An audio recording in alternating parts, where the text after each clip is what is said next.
Susan Rice requested to unmask names of Trump transition officials, sources say. Multiple sources tell Fox News that Susan Rice, former national security advisor under then-President Barack Obama, requested to unmask the names of Trump transition officials caught up in surveillance.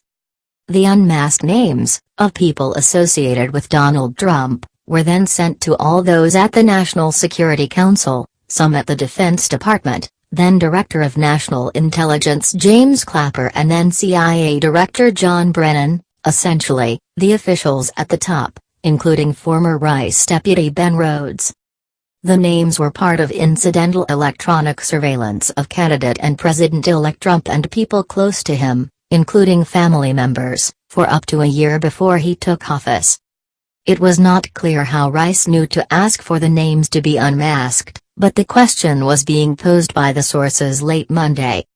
"What I know is this: if the intelligence community professionals decide that there's some value, national security, foreign policy or otherwise in unmasking someone, they will grant those requests," former Obama State Department spokeswoman and Fox News contributor Marie Harf told Fox News' Martha MacCallum on the first 100 days. "And we have seen no evidence that there was partisan political notice behind this, and we can't say that unless there's actual evidence to back that up." White House Press Secretary Sean Spicer, asked about the revelations at Monday's briefing, declined to comment specifically on what role Rice may have played or officials' motives. "I'm not going to comment on this any further until congressional committees have come to a conclusion," he said, while contrasting the media's alleged lack of interest in these revelations with the intense coverage of suspected Trump-Russia links. When names of Americans are incidentally collected, they are supposed to be masked, meaning the name or names are redacted from reports, whether it is international or a domestic collection, unless it is an issue of national security, crime, or if their security is threatened in any way. There are loopholes and ways to unmask through back channels, but Americans are supposed to be protected from incidental collection. Sources told Fox News that in this case, they were not.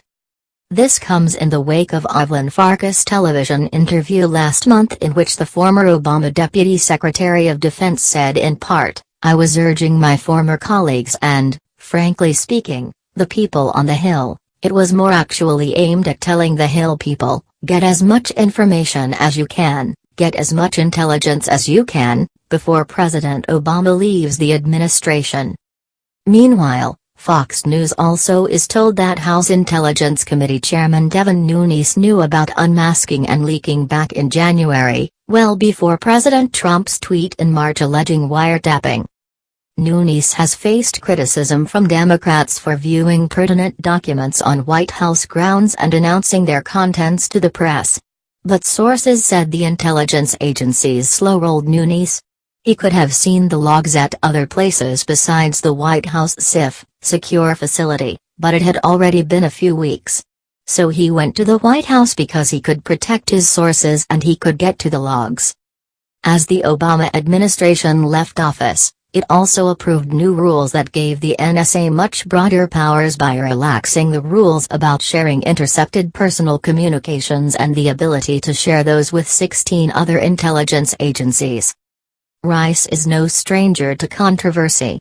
As the U.S. ambassador to the UN, she appeared on several Sunday news shows to defend the administration's later debunked claim that the September 11, 2012 attacks on a U.S. consulate in Libya was triggered by an internet video.